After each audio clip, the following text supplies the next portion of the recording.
গাধাকে সৃষ্টি করার পর সৃষ্টিকর্তা গাধাকে বললেন, তোর আজীবন কঠোর পরিশ্রম করবি, অন্যের বোঝা বয়ে বেড়াবি, তোর মাথায় কোনো বুদ্ধি থাকবে না, তোর আয়ু দিলাম 50 বছর।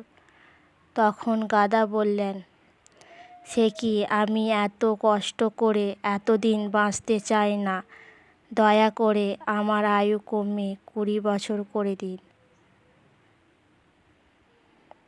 সৃষ্টিকর্তা বললেন, তাই দিলাম, যা। তারপর কুকুরকে বলল, তুই হবি মানুষের সবচেয়ে বিশ্বস্তম বন্ধু, কিন্তু তুই মানুষের অবশিষ্ট খাবার খেয়ে বেঁচে থাকবি। তোর আয়ু হবে 30 বছর। তখন কুকুর এটা শুনে সৃষ্টিকর্তাকে বললেন, এটা 15 বছর করুন, এতদিন বাঁচতে চাই না আমি। এতে সৃষ্টিকর্তা রাজি হয়ে গেল। এরপর বাঁদরকে বললেন, তোর একমাত্র কাজ হবে এক গাছ থেকে অন্য গাছে যাওয়া আর তামাশা দেখিয়ে মানুষকে বিনোদন দেয়া।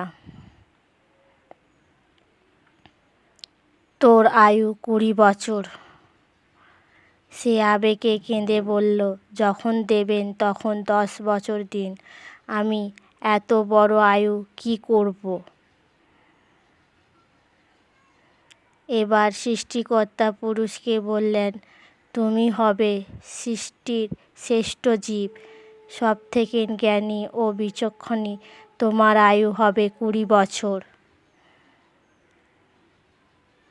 সে তো খুশিতে পাগল হয়ে গেল, কিন্তু এত মহৎ জীবন নিয়ে মাত্র 20 বছর।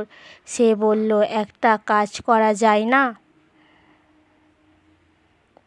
আমাকে গাধার ফেরত দেওয়া 30 বছর, কুকুরের 15 বছর আর বাঁদরের 10 বছর দিয়ে দিন।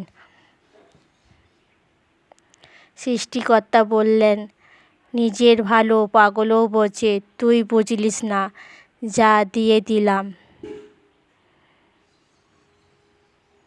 সেই থেকে ছেলেরা পুরুষ মানুষ হিসেবে বাঁচে 20 বছর, পরে 30 বছর গাধার মতন সংসারের বোঝা টানে।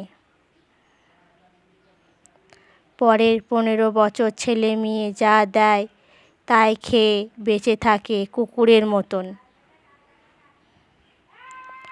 আর পরের 10 বছর বাঁদরের মতন কখনো এক সন্তান বাড়ি, তো কখনো অন্য সন্তানের বাড়ি, আর নাতি নাতনিদের বিনোদন দেওয়াই প্রধান দায়িত্ব।